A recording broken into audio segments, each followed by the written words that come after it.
Thank you very much for that introduction. I did not know that. I'm sure a lot of people on this tuning into this did not know that either. But Commissioner, we're not here to discuss your musical talents and tastes. It's for your role in the climate change agenda here. Yes. So you're the Executive Vice President, but you're also best known as the figurehead, if you like, the Commissioner in charge of the EU's Green Deal. And congratulations for your recognition on this list, this ranking. And I mean, just to kind of start off, I think it is fair to say that the EU is, a leader when it comes to climate change generally. I myself spent the last few years in America, and coming back to Brussels, I was struck by the fact that the environmental agenda, the climate change agenda, is so much more central both to everyday people, everyday life, and also policy. Yeah. But there are also a lot of challenges in implementing that agenda. We're just after finishing COP.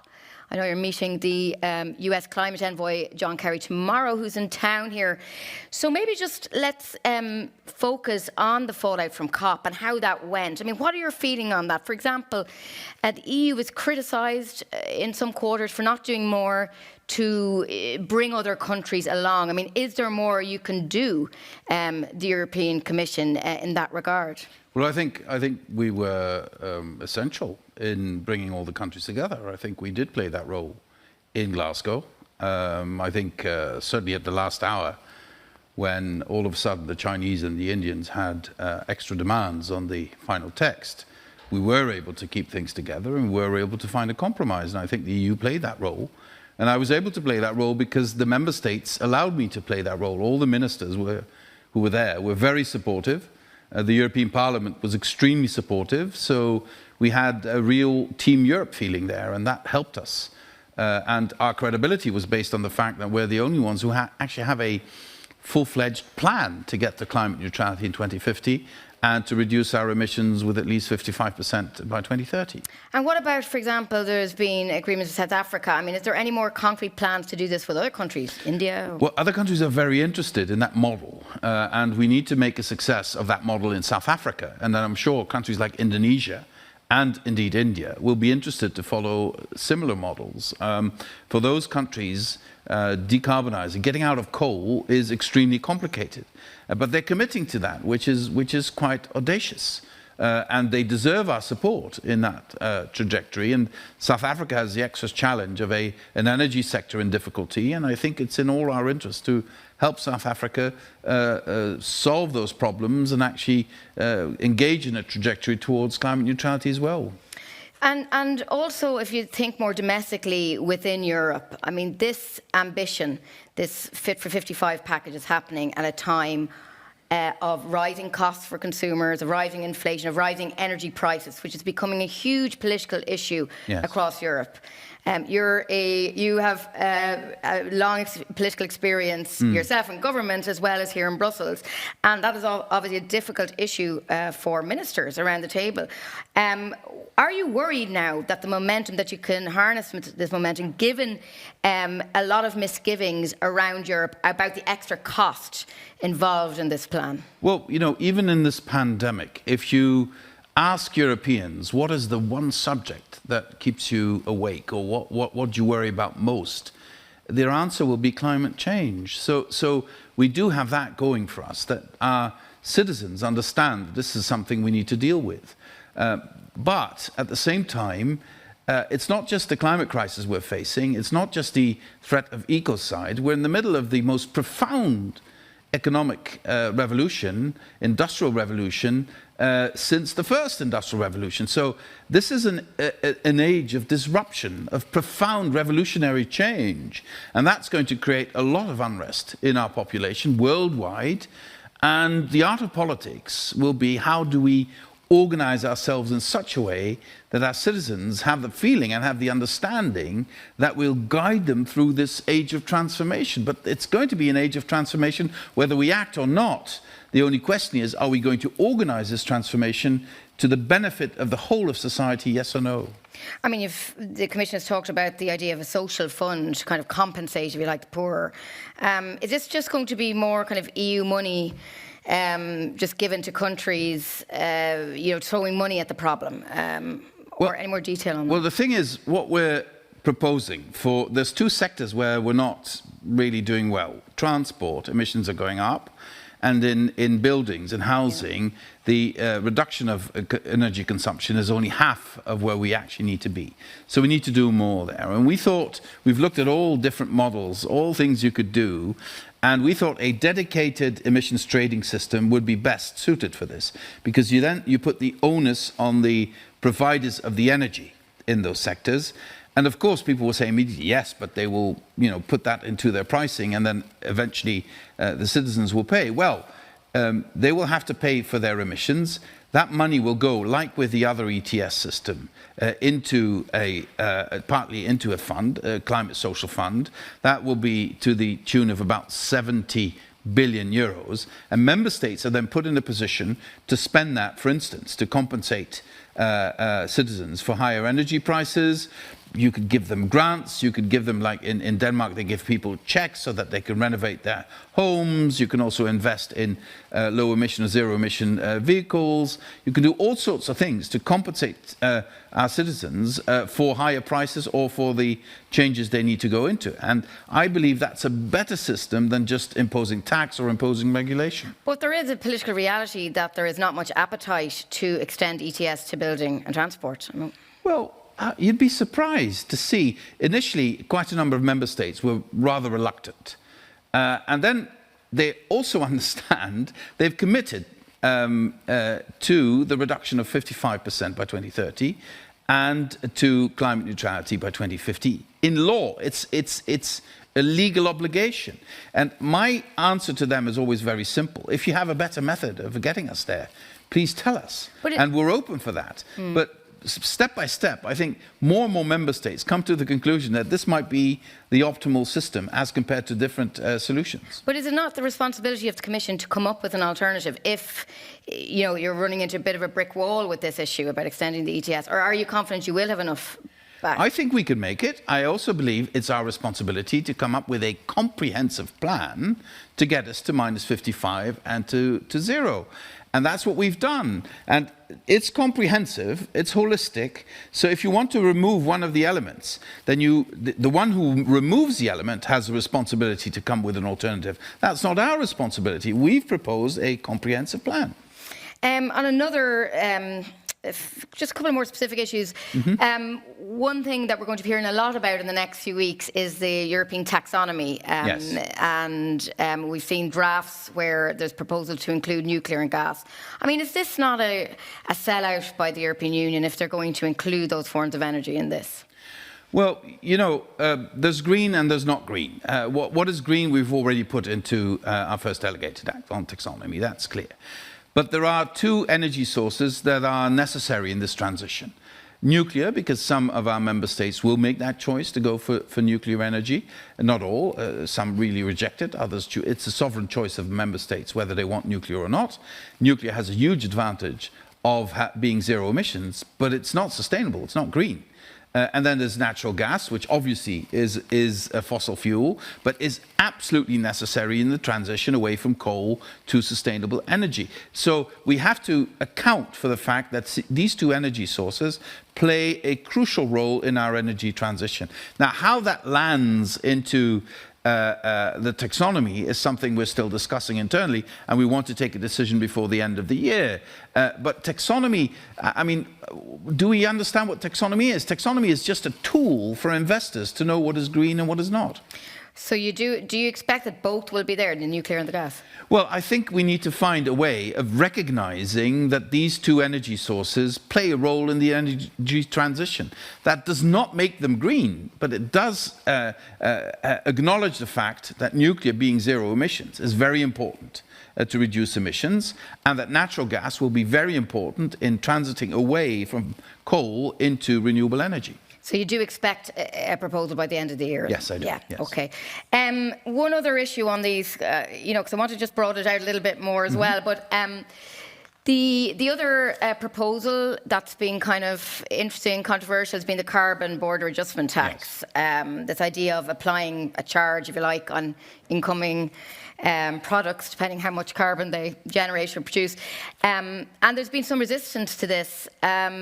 We just heard, actually, just before he came on, the WTO director in her interview saying about I just took some notes here, is opposed to the idea of a fragmented approach to carbon pricing and would prefer to be working towards a global carbon price.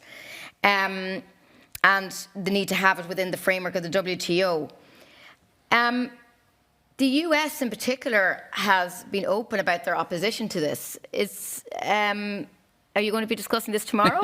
Well, again, the US started with opposition to it, and then the US came to the understanding, well, if we want to decarbonize our economy, we have to put a price on carbon. If we put a price on carbon, our industry might leave the US or might be in a competitive disadvantage to others who don't put a price on carbon, so we need to correct that.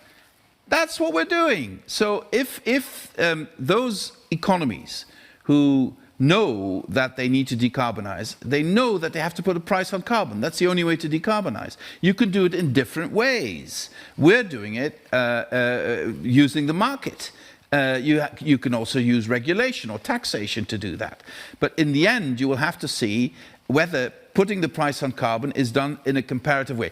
If other major trading partners do comparable things, pricing carbon in a comparable way, then obviously we will not need to apply CBAM in our commercial relations with them. But if others don't do that, we need to protect ourselves against the risk of carbon leakage. So is it fair to say then that the EU might not have to put CBAM on if another country, i.e. the US, has its own alternative proposal? Well, the whole idea of CBAM is to prevent carbon leakage. Carbon leakage is your industry leaving to go and produce elsewhere where the norms are lower, or another producer from elsewhere producing against lower norms coming into your market with lower prices. That's what you need to protect against.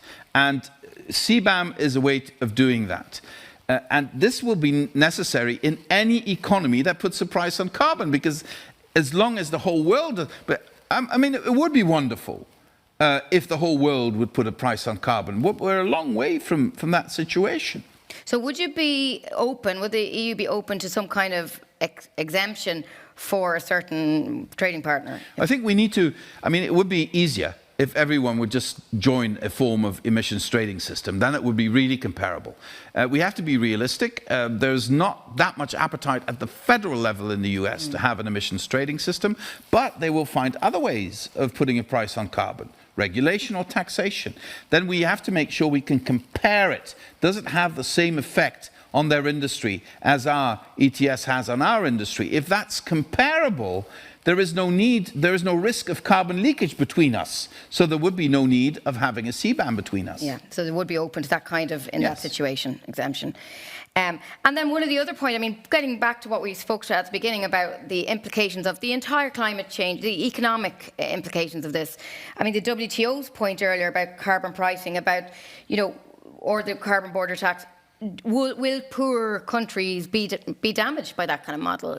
How responsible is the EU being in that sense? Well, first of all, we need to make sure investments into poorer countries are increased, private investment, but also public money. So we need to put more money on the table for adaptation in developing countries.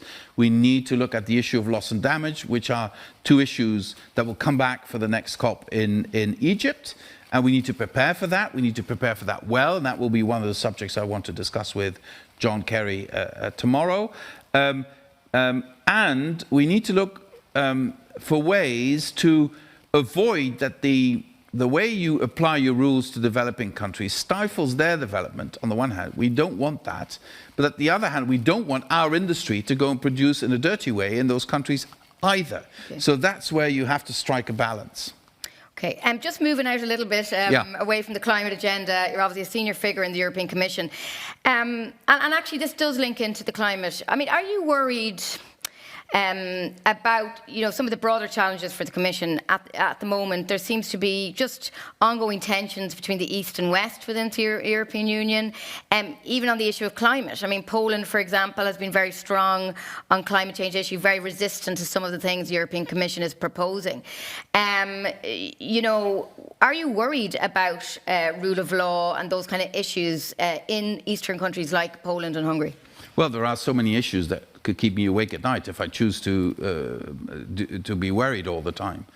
But I have to say, take Poland as an example. Yes, of course, they have a huge challenge because they're still so coal dependent. I think 70% of their energy resourcing still comes from coal. But their own industry understands that there's no future in coal. So the answer to that is, how are you going to make it possible for Poland to swiftly exit out of coal and use new opportunities, industrial opportunities in coal mining regions? And there, the Just Transition Fund and all the money that's going in the direction of Poland for their economic development could be put to good use.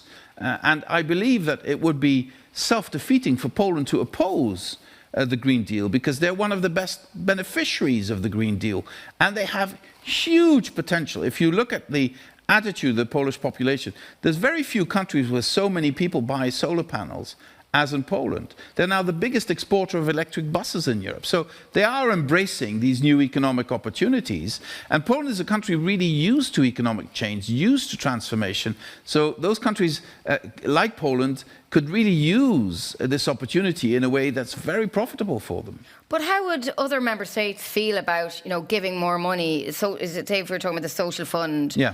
A country like Poland with its huge dependency on coal and a really big populous country, you're talking lots and lots of money, again, channeled through Poland, and yet they are not adhering to basic standards, as the Commission sees, of rule of law. Well, that's why we demand that they adhere to basic standards of the rule of law. Because, I've seen the transformation of Poland since the late 1980s when I was a diplomat. And this has been one of the biggest success stories in economic and societal transformation that Europe has ever seen, Central Europe at large. And so much money was invested coming from other European countries in those countries, but not out of charity. It was solidarity based on well-informed self-interest, because these are the new markets. There are huge opportunities for Western European countries in Central and Eastern Europe. It's brought so much geopolitical stability to the wider Europe that it was an investment that has paid off tremendously well. And I think we tend to sometimes forget this. Of course, we have political tensions now with the Polish government, with the Hungarian government, and of course there are tremendously complicated issues we need to look into. And sometimes we just have to say to here and not one step further, to make them understand that the EU cannot function if we don't respect the rule of law. And would that apply to like social fund for climate change as well, that there would be conditions there on well, the at law? this stage we're still discussing the plans related to the recovery and resilience plan, and also there because we combine the investment with also demands of reform, and one of the demands that's always been clear for Poland is respect for the rule of law. And I mean, just to nearly coming to an end now, but I mean, again, abroad, I mean, you mentioned your earlier career as a diplomat, yes. and you'd experience in Russia, you're a fluent Russian speaker, and worked there. And you refer there to that kind of broader picture of Europe and the changes that have happened with the encompassing of the East in the last few decades. I mean, what do you feel when you hear discussions about building a wall on the eastern border? I mean, how does that make you feel? Do you feel disappointed that's come to this, or do you see, do you understand the call for this from Poland and other countries, the 12 countries, in fact, who've asked for this? Well, I believe we are faced with fundamental challenges to our way of life, to the way we are organized politically and societally, and that has nothing to do with refugees. It has everything to do with a world that is changing profoundly. compare it to the first industrial revolution. That's the only real comparison you can make. And of course, history never repeats itself, but it rhymes, as Mark Twain once wrote. And here we have to understand that this leads to a lot of insecurity in so many people. And I don't want to sound like Yoda, but I'll quote Yoda, you know, insecurity leads to fear, and fear leads to anger, and anger leads you to hate, and hate leads you to the dark side. And that's the dark side is out there. And we have our main task as politicians in the Western world today is to prevent the Western world from sliding into the dark side. And that's a real threat. And that's a real threat. And I hope people will understand how close we can get to the dark side if we don't mobilize people of goodwill. And within Europe, you're talking... Within Europe, within the Western world at large, I would say. There's a summit for democracy tomorrow. Ursula von der Leyen will be speaking, and yet we've got one country in the European Union who hasn't even made the cut for that. So, indeed. You know, how has the European Union, has the European Commission been too soft in not taking a harder line on some of these countries and their commitment to rule of law? Well, during the years I had responsibility for this issue, I think we were very tough with them. But then, you know, we got full backing from the European Parliament, and then it went to the Council, and then it sort of petered out in the Council. I think the onus here is really on the Member States and the Council, not on the European Parliament and not on the European Commission. Okay. Well, thank you very much for that. Great conversation, and thank you for joining us here live. It's nice to be doing this in person, considering the context at the moment. We're just across from the Berlaymont here in the Schumann Quarter. So thank you very much, Frans Timmermans. Thank you.